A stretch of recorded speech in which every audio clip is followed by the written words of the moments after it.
All right, so folks, so where to start? So we're recording this lecture because the material that we're getting into now is the more involved material compared to what we've gone through before. There's been some, physiology. There's been a lot of naming, a lot of conceptual stuff, um, and anatomy. But now it gets a little bit more chemical based, science based, and if you watched the lectures previously, you'll see that. So what's going to happen is there's going to be repetition. So even though some things got covered um, on Monday, we're going to cover through things again, and I'm going to repeat myself a couple of times with things. So again, that's just to make sure that we're getting the concepts. And there's repeat slides, there's review, there's all of that. So we'll just take it kind of at a good steady clip. When you hear it the first time, like any new content, it can seem like a bit challenging, or you might be unsure about what it exactly looks like or means. But then with repetition, it starts to become familiar, and then you're like, oh, okay. If I look at it and read about it, I can understand it. So we're moving into this kind of section of the semester. So yeah, if you see highlighted slides, anytime you want to make notes about them, because that material will be on the exam, which is now open, right? So having the exam open now will also allow you to work on it more like a homework assignment, so you can start to see the connections between what we're covering in the lecture material and what looks like on the exam. I know I'm looking for Ryan. Anyway, it doesn't matter. But anyway, I know that some folks thought last exam was a lot harder. But overall, the grades we're in the right zone. We're getting the right grades for the exam. And if you want to score higher than you did on exam 2, you have to work more. You have to work harder. That's just going to be how it is for here. So get ready to do that if that's something you need. If you're worried about your grade, then 25 minutes a day, whatever you can allot to this section, you need to be looking at the content, looking at the exam, looking at the content, looking at the exam. You can't save it till later if you want to improve your score. If you're already in your AB range and you're happy about that and you're doing your pacing, there's nothing you need to change for this exam. But if you're in CD range, then you're going to want to put in the time more consistently for the next couple of weeks until the exam is due to make sure you're scoring the way you want to score. Okay. And again, that's because if you take time to go through each answer on the exam, I know they're tricky. It's supposed to be that way because of how our healthcare profession is moving us. But if you go through each of them and you define vocabulary and you look at the concepts of that and you look at every single one, it's a lot of content within one question. But if you break it down and you do that diligently, you should be able to find the right answer. All right, so the exam is due December 1st. You have plenty of time to be looking at it with this content. I'm just getting a little feedback from someone. Okay, so that's one thing. The old exam. Sorry. Is it going to be like the last exam where you can open and close it? Yes, good question. Thank you. So okay. It's in the exact same settings, and everybody did a great job of not submitting it. If you submit it, it gets really messy on my end, and so everyone did beautifully last time. So I got one exam from everyone when they were due, and we were all set. Grades were all set. I took out question 30. 3 of you got it correct, so congratulations on you 3. And I added those in as extra points to the people who got that correct. For everybody else, it brought your grade up about 2 points, 2.5 points or so, just by changing that one. So there was a grade shift there for that. What else? That's exam. So that's exam 2. I'm trying to move on to exam 3. Was there anything else about exam 2? Just give me a moment here. No, I don't think so. Okay, so exam 3 is open. So good. Get it done on time, and work on it. What else? Oh, so we're also at that point in the semester where if you need to if like you need to turn your video off and you don't want to participate in the same way that we've been doing here where we're like interactive, I can see you and that kind of thing, you have my blessing if that's what you want to do. So again, the content is harder. It might make more sense to be really attentive to your computer, but if like you're spent and coming to the Zoom lecture is just enough and you want to listen to it without doing the camera, you can do that. So just I want to give people that opportunity to relax during the lecture if that's what they need that night, as we're continuing forward. So just more flexibility on that. You should still come to this class meeting time. I would recommend that, but you don't have to. Okay.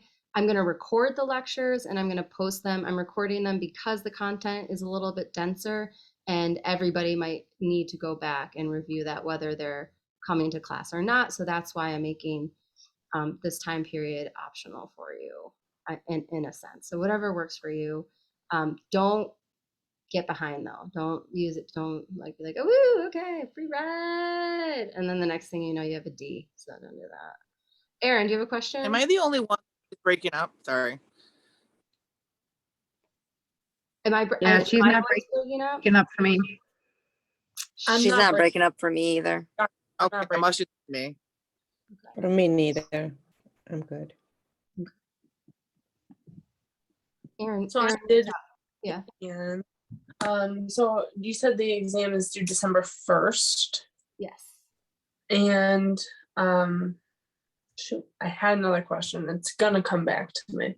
All right. Well, just raise your hand again and we'll see if we can get it. Oh no, the classes. So we do not need to like physically come on Zoom if we don't want to. Like I'd still kind of want to come listen to obviously the content to ask questions. Yeah. But Yep, like if I tonight, it doesn't obviously like go against us anymore, or so to say. Yep. So I've counted your attendance. If you haven't missed attendance up to this point, you're all set. Even if you have, I'm not going to count it towards those points off your grade. I'm going to record everything from here. It's great if you can come and be with me, but you don't have to. I'm going to do this meeting live. It'll still be posted on Monday without any interaction. I will still be here on Wednesdays doing the meeting live for us to have our time together, but I will record it. So if you don't make it, or if you want to like lay down and listen to the lecture and then go back and look at slides on your own or whatever it is, like you can do it in that design. So whatever works for you. Thank you. You're welcome. Okay, I think that's it for the announcements. I'm going to get started unless there's anything pressing from anyone. Could I just like ask, like, when at the end of the quarter, like how the laboratory grade is going to get like added in? I'm still like, yeah. Is the grade that's showing on Moodle right now like is it like your percentage out of the 75% of the points that you would get, and That's then the exactly laboratory grade is like the last 25%? Yes. Okay. Yep. So what Moodle shows, yes, Moodle is not counting the 25% lab grade, so it's just that portion. Okay. And then I put it in at the end. But and I can put it in anytime if you want me to like check it for you in Moodle, but you can do the math. You can do the math too. Mm-hmm. Kisa, yeah? Yeah, I'm just wondering, do we have class next Wednesday? Because it's the day before Thanksgiving, right? Oh, let me check the lecture schedule. I think I was just in the lecture schedule and it said, I didn't notice that we didn't. So let me grab it again. But I was looking at it for the exam to make sure that was on time. So. And we, not to throw you off, but we also have a quiz that's due the 22nd too, correct? Muscular quiz. It's on Monday, the quiz. What day? It's next Monday is the 22nd. Yep, that's right. The quiz is due on Monday. Yeah, don't forget to do the Okay. quiz. It's again, it's that kind of easier type of quiz. November 8th, let's see, November 15th and 17th, 22nd and 24th. No, I don't have anything off for the day before Thanksgiving. If someone else wants to grab the academic calendar out, or I'll take it. But that's okay, right? Because you just said that we don't necessarily need to attend a live lecture. Yeah, So if you're if we need to have traveling, you time don't. for Yeah. families or travel or something, we can do that. Yep. Cool. Yep. So yeah, so you don't have to worry about Wednesday, but according to our lecture schedule, which is 90% right, 95% of the time, we just have our normal our class. I have a class scheduled for that. So you will be on Zoom next week. Yes, on Wednesday. Okay. I'll be teaching yoga on Thursday if you want to do Thanksgiving yoga. What do you teach yoga on Thursday? We'll talk after. All right. So yeah, so Wednesday, and again, it's recorded. So if you can't make it, you're doing Thanksgiving family stuff. Works out perfectly for everybody there. Okay. All right. So let me share today's lecture. There are slides here that aren't on the one that I posted. It's review material. If you watched the video on excitation coupling already, then it's review. And I'm just saying that because, you know, I want to post the material before class, and then I always edit a little bit more, and it kind of turns out this way sometimes. So, all right, so we've got a little bit of review, and hopefully,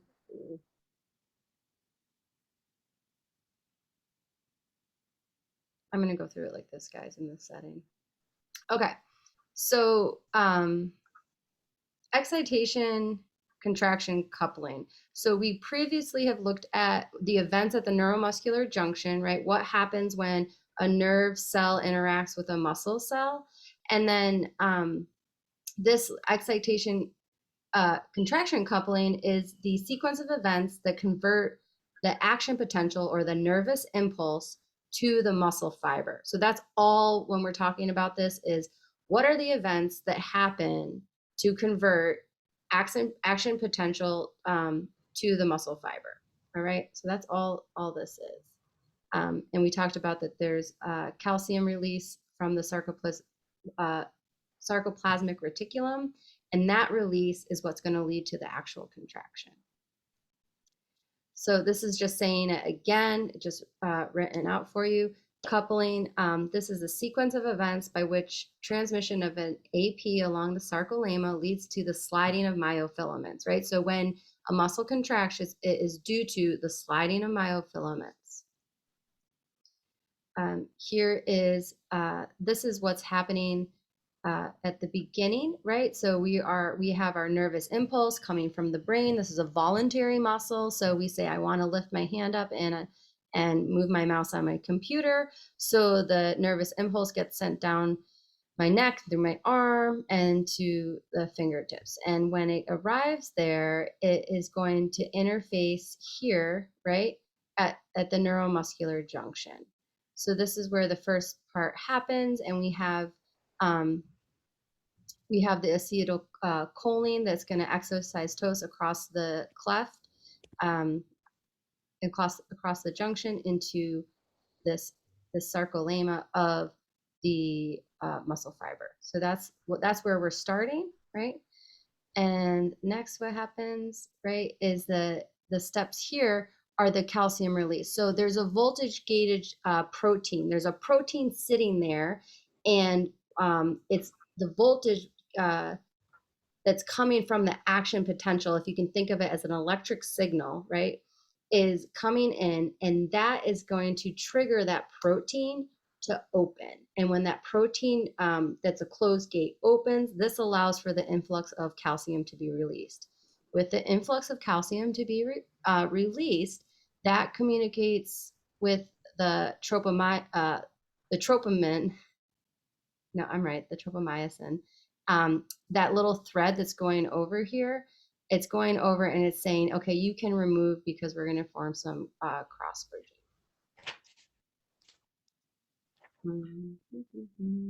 Okay. So yeah, so that's it in a nutshell. This is just the next slide that describes what happens. And then we looked at cross bridging. We will look at cross bridging again, just to make sure we're clear on it. But right, I'll go through it a little bit. The tropomyosin was blocked. The calcium release is communicated for it to unblock, and then the myosin head is able to bind at the actin binding site and then pull everything in that sarcomere together for that contraction. This is the excitation contraction coupling video. If you've already watched it, great. If you haven't, you're going to want to just go back. It's above this content now, the video with that information on it. And it's a really nice computer animated and like a computer voice going over the sequence of it, but it's so simple. And when you watch that, I think it makes it extra clear.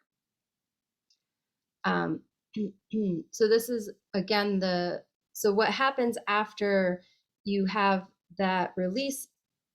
Oh, this is what happens after you have that release.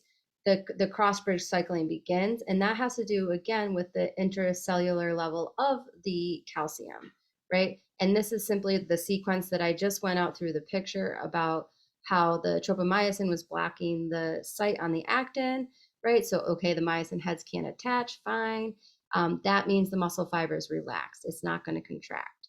Then we know that the sensitive proteins and the T tubules will change shape. This will release the sarcoplasmic reticulum. This will communicate the sarcoplasmic reticulum to release the calcium into the area of the cell here being the muscle cell, right?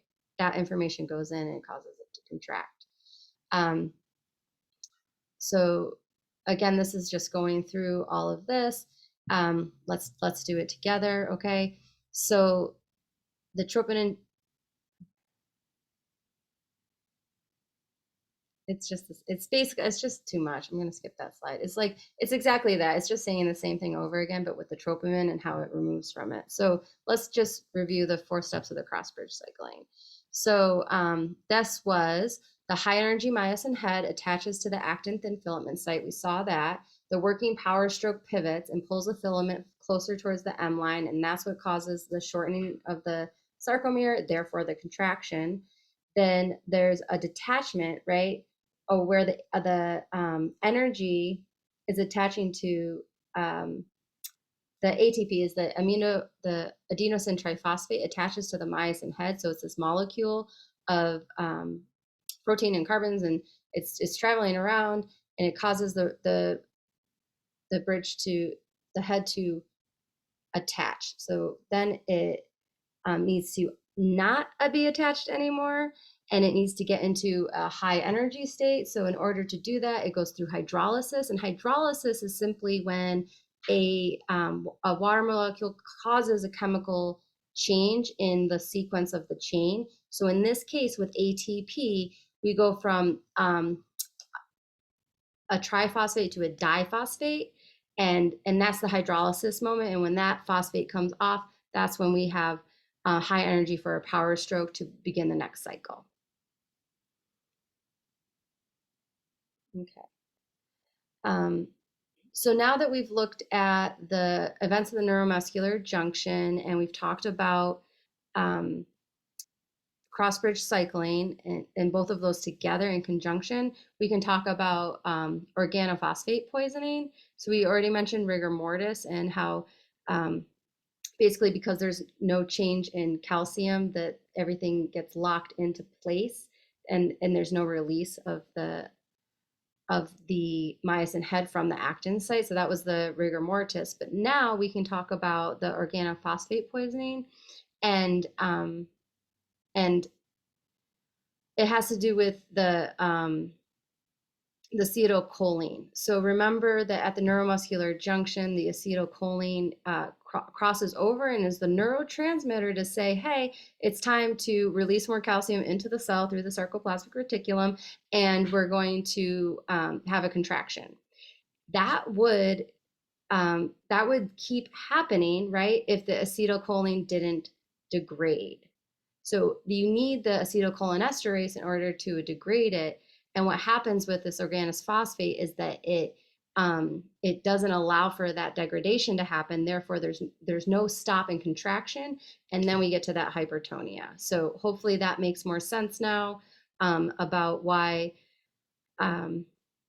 you would be caught in a spastic state, spastic paralysis, which is a tightening inability to move, right? Flaccid paralysis is when it's like a non-contracted state, but an inability to move. So you see flaccid paralysis, someone might have like their arm is hanging and they're not able to move it. They can move it with their other hand or something like this, but it's in a flaccid state. So spastic paralysis, right, is when there's a rigid contraction. So that's what we would see here. The botulism here, the botulism neurotoxin is a failure to, is the muscle paralysis due to failure of stimulus to propagate. So here, the stimulus has to propagate down sequentially in order to have that contraction. So what happens is it no longer communicates down the chain, and then we get hypotonia, lack of muscle stimulus. So botulism is, what is it? Is that, it makes me think of like Botox, right? And Botox is so that like you don't get like the devil horn here. You like inject some Botox into this, and that prevents the muscle fibers from contracting when you're like thinking really hard about something. It's like it says, no, we're not going to propagate that down anymore, and so I can think really hard and have this very nice smooth forehead without my double horn. So that's where botulism neurotoxins work, right? Is that they prevent the release of the acetylcholine at the neuromuscular junction. If acetylcholine isn't releasing at the neuromuscular junction, then it's not going to propagate the action potential to make the contraction. Tetanus. I'm going to take a sip of water. Tetanus is bacterial toxins preventing the normal postsynaptic inhibition of acetylcholine. So now with tetanus, it's very specific where it's happening. It's happening postsynaptically, so that's over the gap at the neuromuscular junction between the neuromuscular junction knob and the cell, and then again, it's that there's no inhibition of acetylcholine. So if we think no inhibition, that means extra contraction. So you get continuous stimulation because just like with rigor mortis and the organic phosphate poisoning, right? You're not going to be able to allow the contraction to relax. So you get there again, hypertonia. It happens to be that space at this synaptic location. All right, so that should be clearer now that we went through the details of the neuromuscular junction. Okay. So we'll learn more and more about the nervous system and how action potentials work. So we're just getting started here, but basically, and again, an action potential is a nervous impulse. So like these two things, these words can be used interchangeably. We can call it an AP or we can call it a nervous impulse. Those are the same things. It's that signal that says from the brain down that we're going to make a contraction. Well, on a microscopic level, there's a threshold of stimulus to generate that. So like, okay, so I can have the thought that starts to activate the chain, but whether or not it fires is dependent upon the amount of stimulus that goes into that. So how can I bridge this? I need to look 2 slides. Maybe it's 3 slides down. I'm gonna have maybe I can draw it in real quick. bear with me. What's this? Did this do anything? I'm going to try to draw Anna. Oh yeah. Oh yeah. Hey. Okay. So here is our cute octopus-like neuron. And these are our dendritic ends. And recall that, right, this branching out happens, and this is the incoming information. These are the dendrites, actually. And then the axon. This is the axon, and then the axon terminal. And this is the bulbus. This is the neuromuscular junction with the effector muscle. So here's that's my bicep, guys. Let's make it 2 heads. Okay. All right. Thank you for enjoying my artwork. So, all right. So this is the hillock, or the center of the nerve. And what happens here is that we have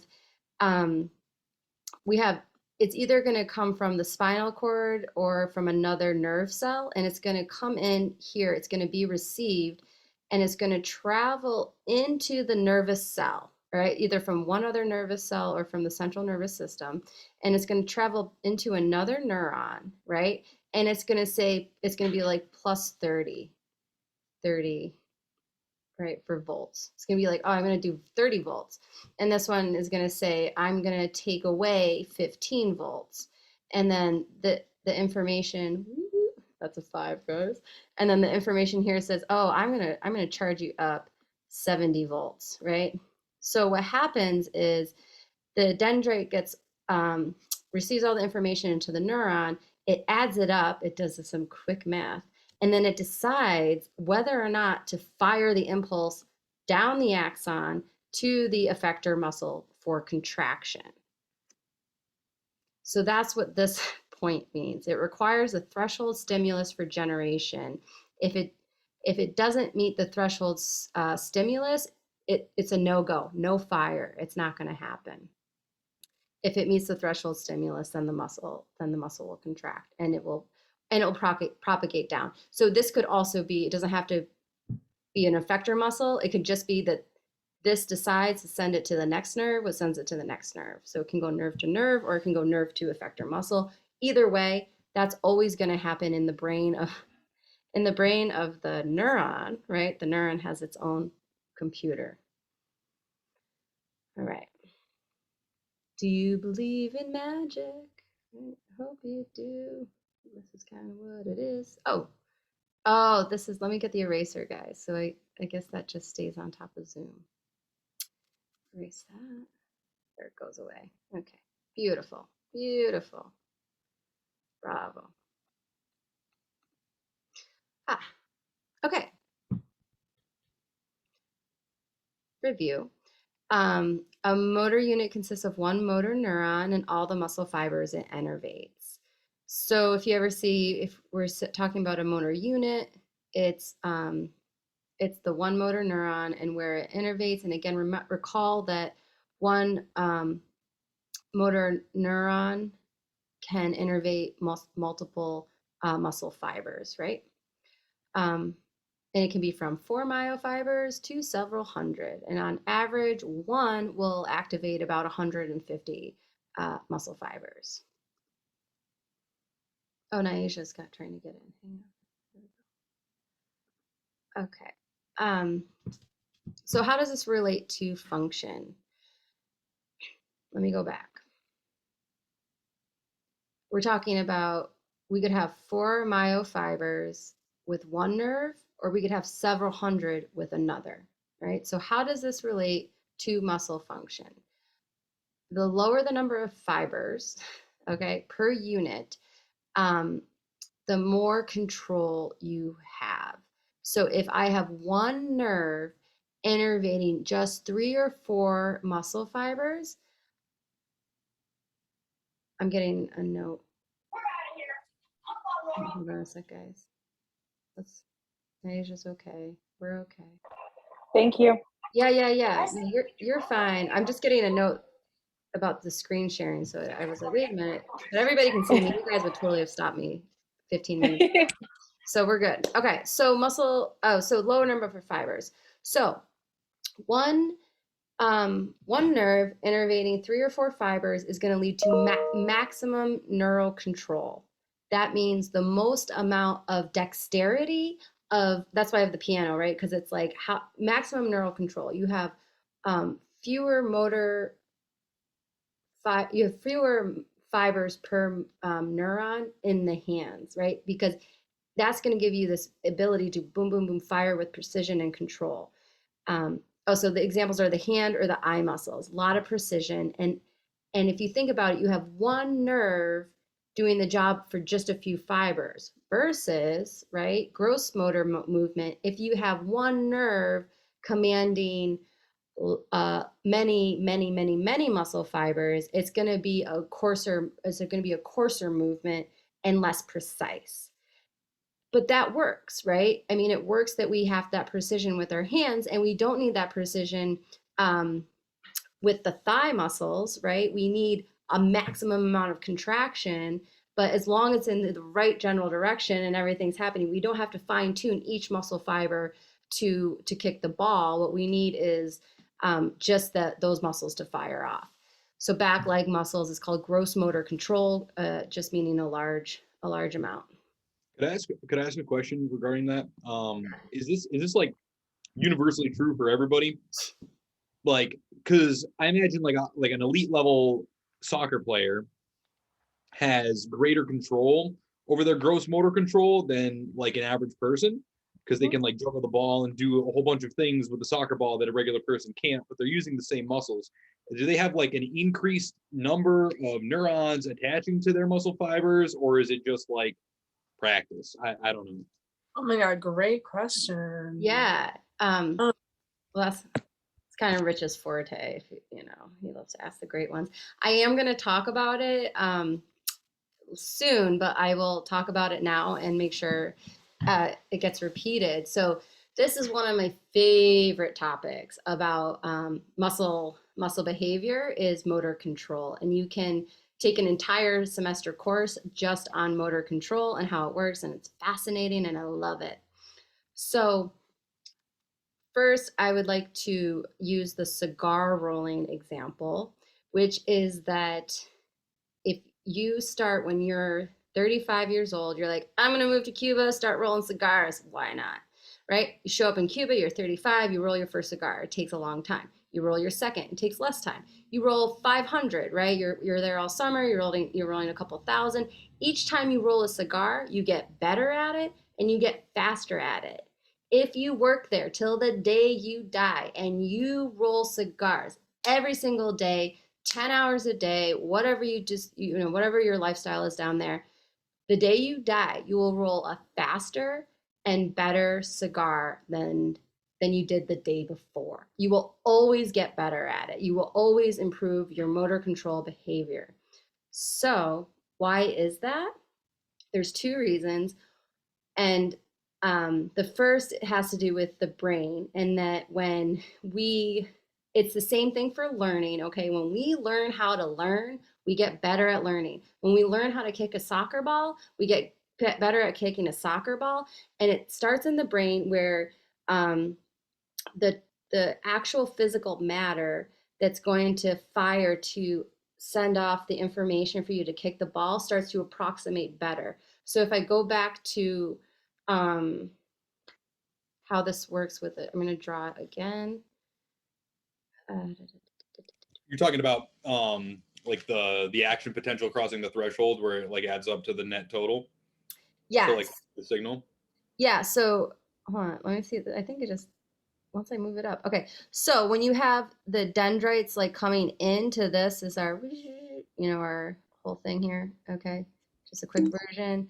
When you have that coming in, what happens is the previous cell, it starts to move closer and then connect with the dendrite faster. So you get a physical approximation also to fire, because stimulus matters frequency, and frequency, you can fire more frequently to the next hillock the closer you are. Boom, boom, boom, boom, boom. If you're farther away, it's like boom. It just takes longer for that electrical signal to fire. So there's this neuroplasticity, this thing that happens that allows that transmission to happen faster, which is why practice makes better all the time. Okay, so we'll leave it at that for now, and we'll see where it comes up again in the lecture. Great, it's great. I love motor control. It's one of my favorites. Okay, so moving sort of back to what is going to make the action potential fire, right? Is called this muscle twitch threshold. So it's the minimum electrical stimulation needed to cause one fiber to contract. This is microscopic, and that's the only way we know about it is through laboratory observations in settings with abnormal neuromuscular problems. So you're able to see, based on a pathology, you're able to see how it doesn't work and then infer how it works. So this is theory based on what we are able to observe in the laboratory setting. It's important to mention it's not with the naked eye, only that you can see muscles moving and twitching in your body. That's why muscles are called muscles, like mouse, right? It looks, when they contract sometimes or twitch, they look like, according to the late anatomists, like a mouse running under your skin. So that's where that muscle comes from. The name comes from mouse. And so this is not, when we talk about twitch, we're not talking about what you can see on a gross level with a twitch. We're talking at a microscopic level here. Okay, so so when a twitch happens, there's a period when there's nothing happening, there's a period of contraction, and then there's a period of relaxation. So so as you can see in this, it's the shortest amount of time is that latent period before the there's a moment when the electrical signal gets passed. There's this latent period, nothing happens, and because it's passing, it's still moving, and then there's a period of contraction where you get the information is received, you get the contraction to happen. It happens quickly. That's it, and then it relaxes out. So so again, let's just keep looking, and we'll see how the stimulus happens. We're still an overview.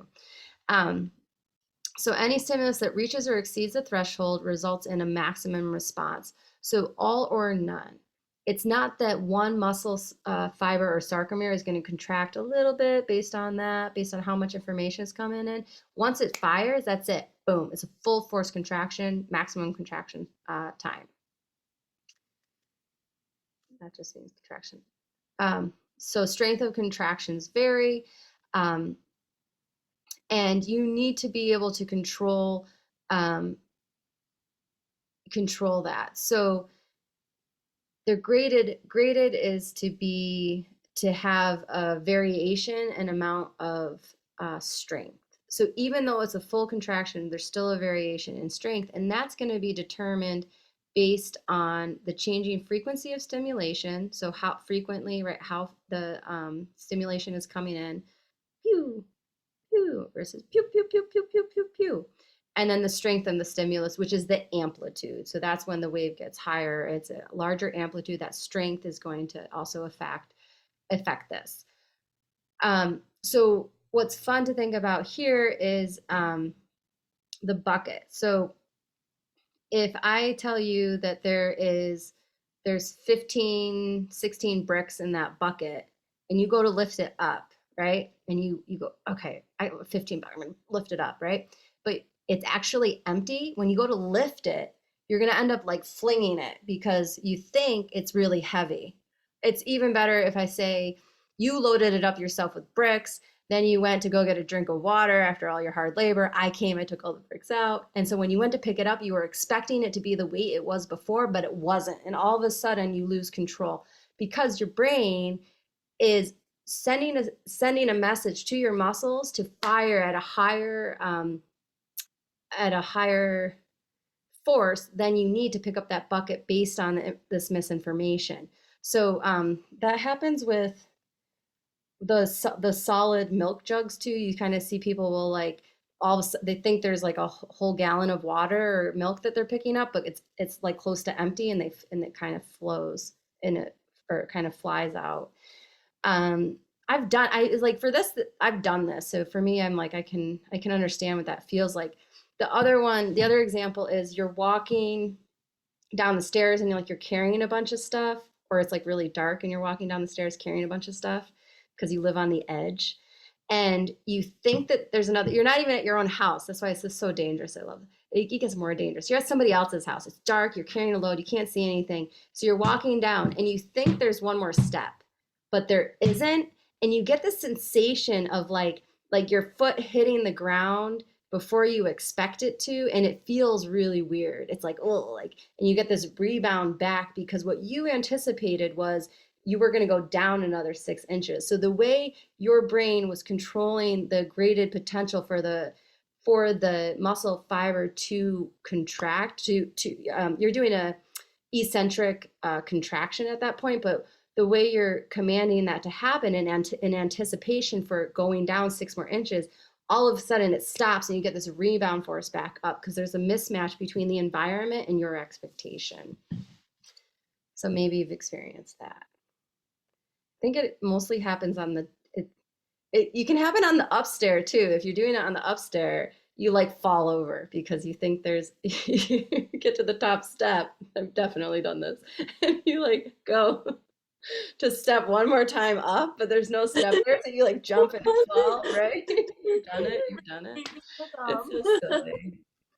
Anyway. This reminds me of like when I'm playing tennis and I go to like really hard hit the ball because I think I'm gonna make it and I don't, and you just have that really weird feeling of like all this force for nothing and you're just batting at air. You're like, I never would have swung that hard if I knew I was gonna miss. It's very embarrassing. Yeah. Yeah, good. Yeah, so you get the sense of that. Great. Perfect. Okay, this is the same thing, just illustrated again, change in frequency. It's specifically times stimulated per second. That's what we're going to measure it in. And then this change in the change in the strength is the number of muscle cells stimulated at one time. So I want to go with the tennis. Let me see if I can. So you're kind of commanding you're like, let's bring in all the muscles, right? From my like lats and my back and my shoulder. I'm going to bring everything in. And you're bringing you're like, let's stimulate all of them. And it really didn't need that many because it's not going to make contact with the ball or whatever. So that would be the change in the strength of the impulse would be fewer fibers needed to be stimulated than actually were. And then the level of recruitment. So this is we'll look at recruitment for subsequently, and then we'll talk about it again. But the recruitment level is also going to contribute to why a muscle response, how it shows up in a graded way. Okay, so there's a wave summation. So this is going to change in frequency, which is how many times per second. And if I may, I'd like to say that I've got 2 examples. So one is if you're dealing with someone who's angry, and angry is like a wave spiking up, right? And when you interface with them and you get angry too, it leads to a higher, like a larger amplitude, a higher wave of anger. Everybody's pissed off. Wow, it just gets bigger and bigger. If you are interfacing with someone who's angry and you're like, I'm just going to be cool. I'm going to let them be angry, but I'm going to be cool. Then their anger amount is kind of going to be like, they're going to be at that level. You're not feeding the fire. It's not, whatever. So you have a way to change or not change that wave.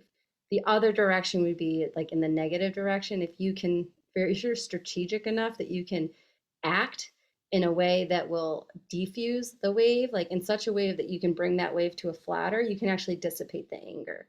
So so waves work everywhere all the way.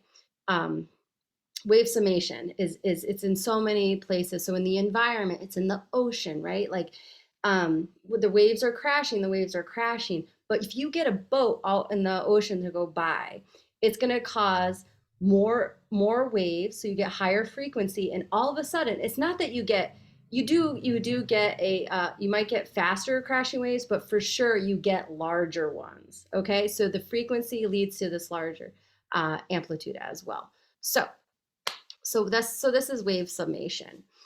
So how does it look for muscles? So we have a stimulus, we have a contraction, we have a relaxation, and then we have the next stimulus, the next contraction, and the next relaxation.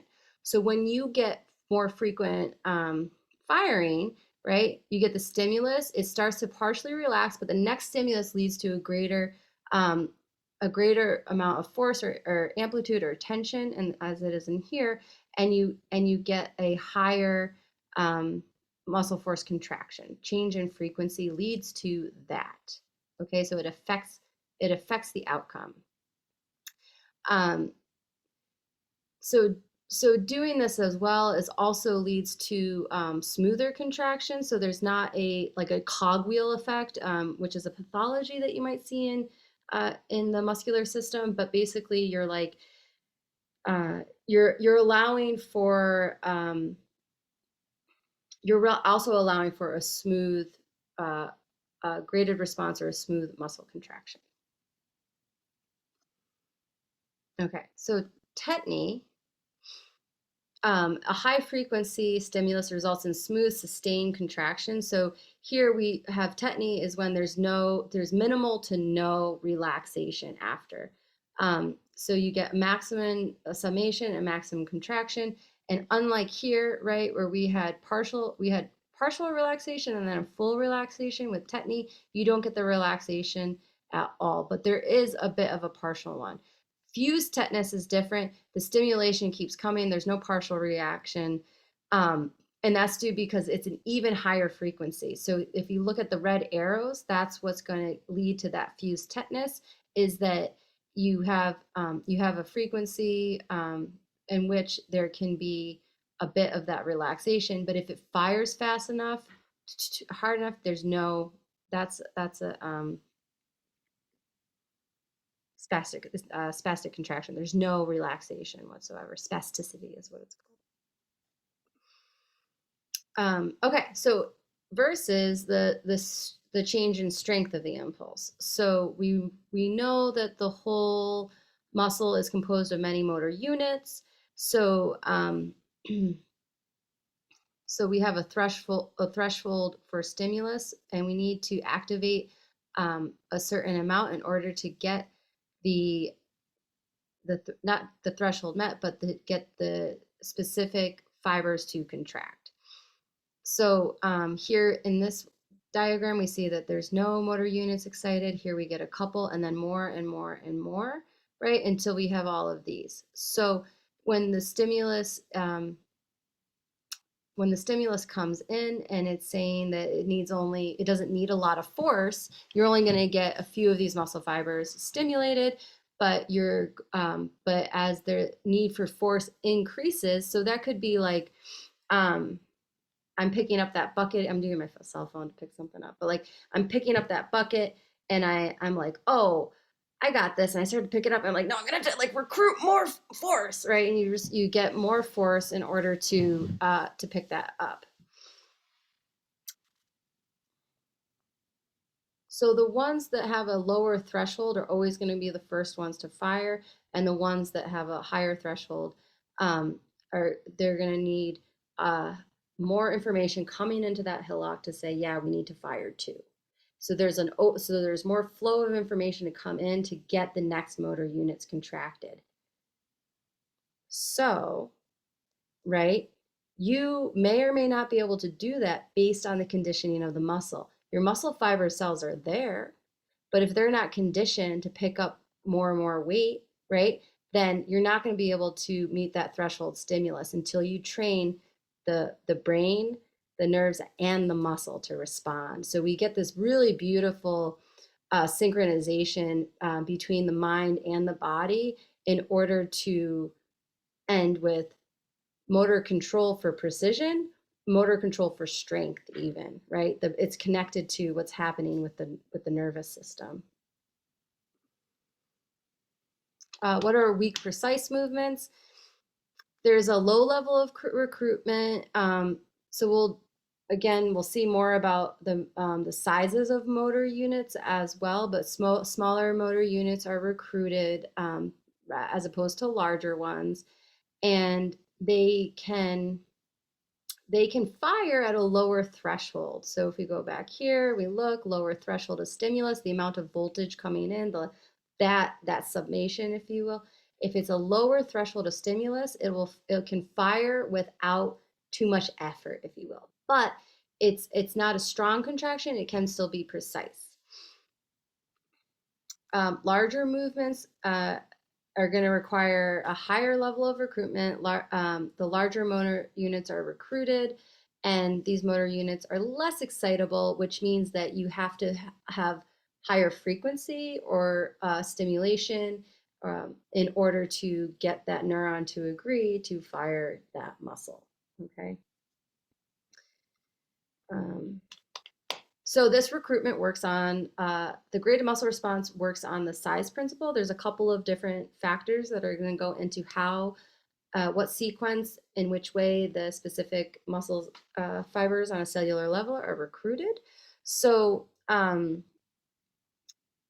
so we have motor units with the smallest muscle fibers are recruited first. So small before large, right? And then so large are recruited second. But it's also with the condition that stimulus also has to increase. So it's not just like if the stimulus didn't increase, then the larger fibers couldn't be recruited, but they will be with that condition. Okay, so here's like a summary slide.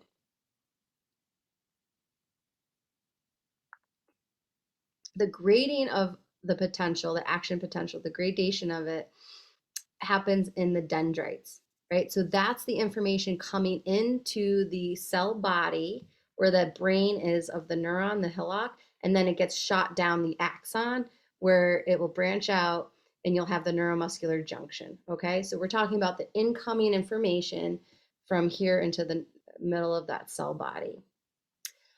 So it diminishes in intensity with distance traveled, right? If you think about a wave on the ocean, if the boat's out 50 kilometers, right, it might start some waves, but it's going to diminish maybe before it gets to where you're swimming.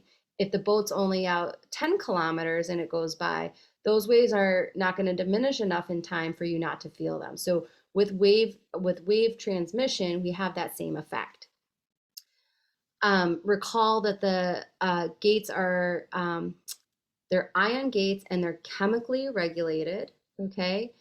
So that goes back to what's going to make this open and close. We had the voltage gated ones for action, that was like for firing an action potential at the neuromuscular junction. When we're talking about graded potential, about this information coming in and being decided, those are going to be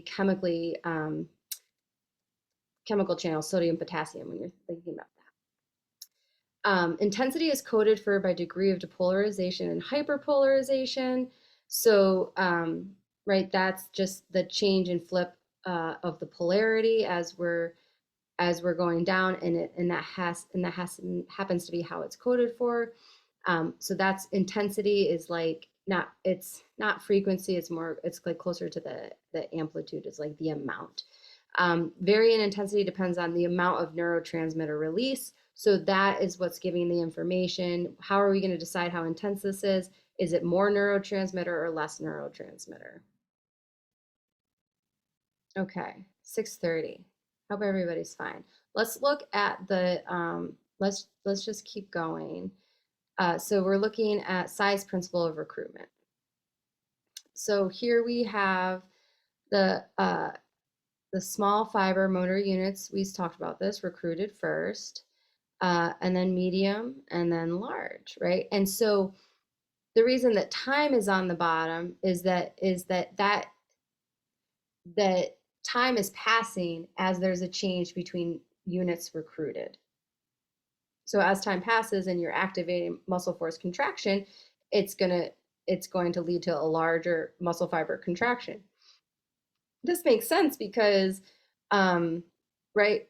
Because if you were done with the action, you would stop recruiting. So like if you picked up the glass and it wasn't that heavy, then the action stops. You're not going to keep trying. But if you're picking up the heavy bucket, the action doesn't stop until you recruit enough muscles to make it happen.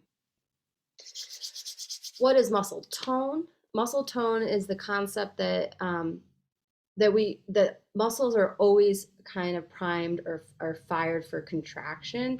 So some are contracting, others are relaxing, some are relaxing, others are contracting. They take turns so that there's an overall muscle tone, and that and they're primed and ready for any sort of action. If you can imagine that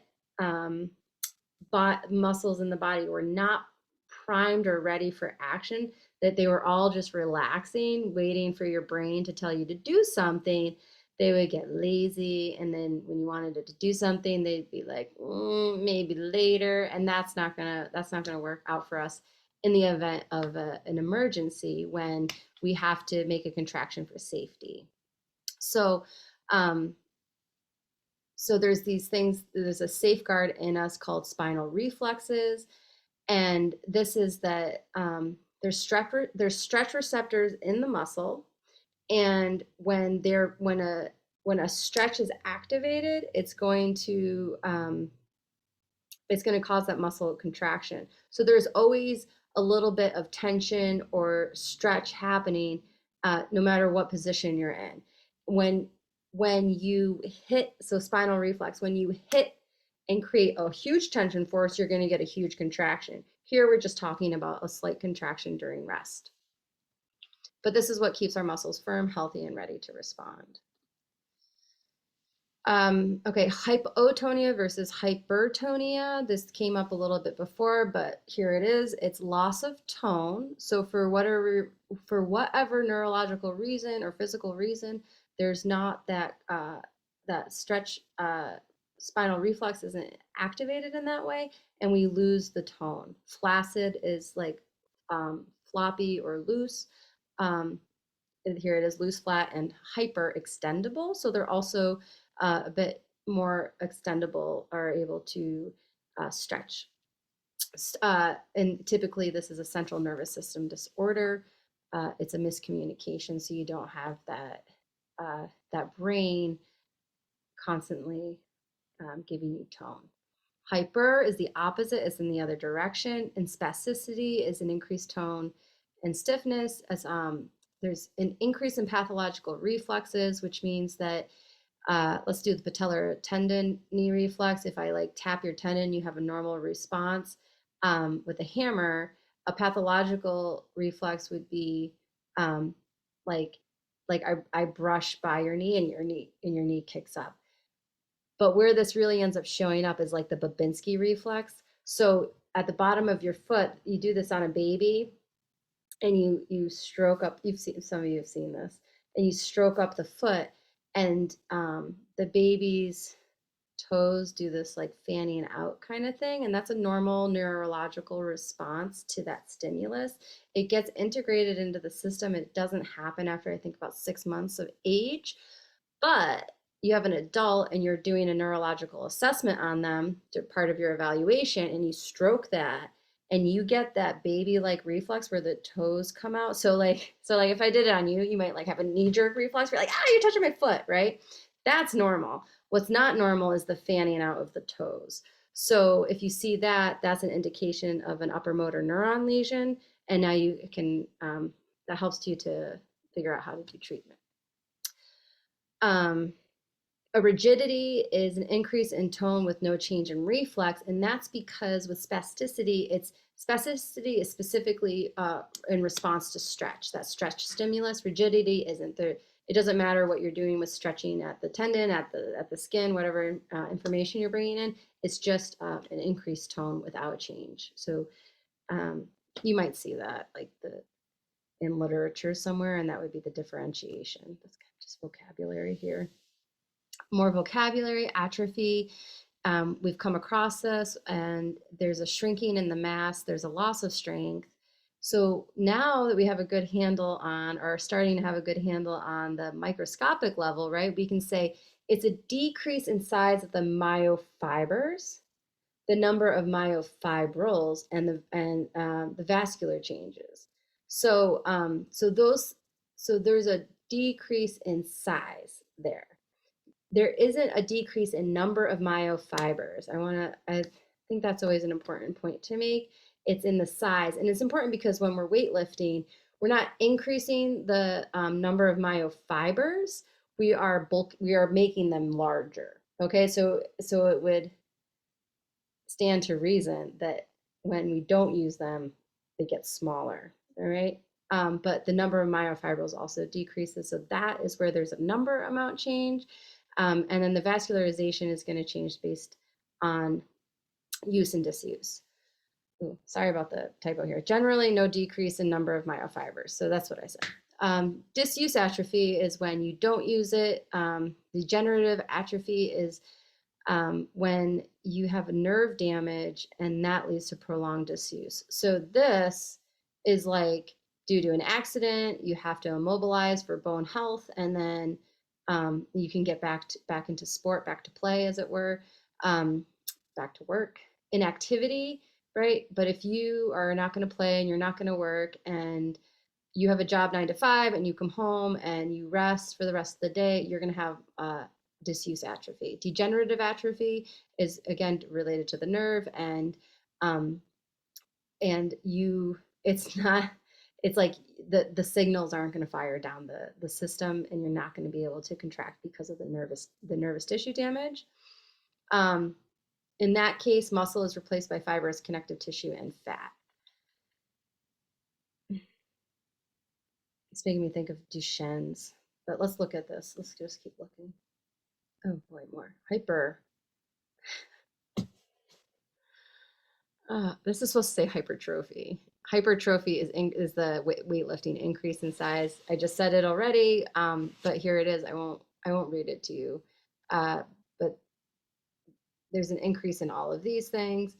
Hyperplasia is not normal in skeletal muscles. It's an increase in the production of cells, and this is where we get, this is like cancer. It's typical in the lining of the uterus, and I think we've already looked at the cancer slides with this, but that idea that hyperplasia is basically that there's a mass of something, so right, that's not supposed to be there. It's not, there's an increase in size, there's an increase in tissue, hyperplasia, more of it, but it's not the tissue that we're looking for functionally or anatomically to do the function. All right, so this is where we're going to stop because it's time. All right, are there any questions right away that, no? Good.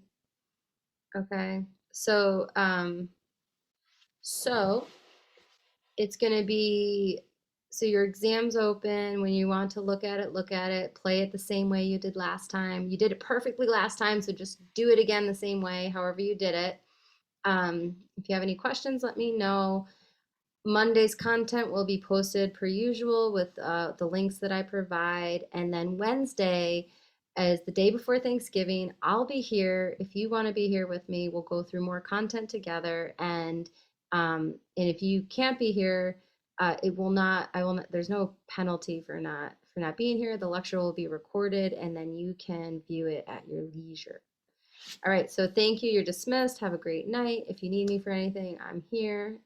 Nice to see everybody. I look forward to our exam tomorrow if you're in my lab. Thank you. Thank you. Good night. Good night. Have a good night. Thank you. Bye. Bye, Ryan. Feel better, Ryan. Feel better. Thank you. Thank you. Oh, God, Ryan. Right.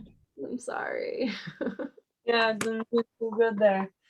Yeah, I'll manage somehow. I know. Oh, my God. I feel like I always stay and have like questions after. Yeah, that's fine. Let's see. I wrote it down because it was like the beginning. Mm-hmm. Let's see. So the quiz. The quiz is like posted and then there's content above it and content like below it. So is the quiz only the content above it? Mm-hmm. Cool. Yeah, I Okay. went through it and I double checked and I was like, yeah, we covered it. And Okay. so you should be good as long as you can Okay. catch up to that point and then and take that quiz. Right. And there's 2 attempts. So Erin, Okay. you should be able to take the quiz and find out which ones you got right and wrong in Cool. case you need to go back. Is that right? You've been doing it Yeah. that way? No, I didn't do it last time because I don't know why. I just didn't do it last time. I seen the 2 attempts and I was like, but I thought it was only a one shot, one deal.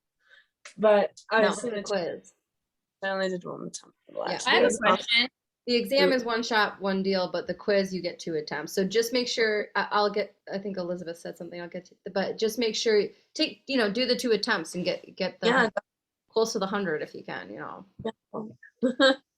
Okay. I'm gonna stick around for her question because it. Yeah. Go ahead, Elizabeth. Yeah, so my question just goes based off Aaron's. So I didn't really, I've never had to like take the quiz twice because I've always just done well the first time. But if because there has been like some scenarios where I've gotten like a 90 on it or whatever, like I've missed one question, but we can go back through the quiz a second time and it'll tell us like which ones we got wrong and which ones we got right. That's correct. Like after the first attempt, it'll tell us which ones we got right and wrong. Oh, okay, like- I didn't realize that. Yeah. So if you're like in between, I'm sorry I didn't make it clear. If you're in between 2, like on question 5, you're like, oh, it's A or B. I don't know which one, and you put an A and you get that one wrong, you can go back and see if it's B. And you'll either get it right or you'll get it wrong. You're like, damn, it was C. It was C all along. So, yeah, it's Okay. set up for that kind of moment when you can't choose. Okay, perfect. Thank you. We'll immediately get like, the quiz results. Yeah, once you submit it, you get your grade and which ones you got right or wrong, but it Okay. doesn't give you the right answer. Right. Okay. That's the Okay. only the only thing. Yeah. Gotta get some. All right. I think that's it. Okay, I'll hang out with Lubia then. There's- I love you. It was so good to see you. Yeah, I'll see you next week. Good luck on your exam. Thanks. Yeah. And I have this one, and then I have the one Friday on like 65 muscles.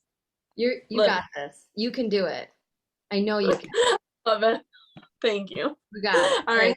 Take care. All right. I'll see you- Bye. Yeah. All right. Have a good night. Okay. Good night. Yeah. Good evening, Dr. Hi, Danica. How are you? Lydia. I'm great. How are you?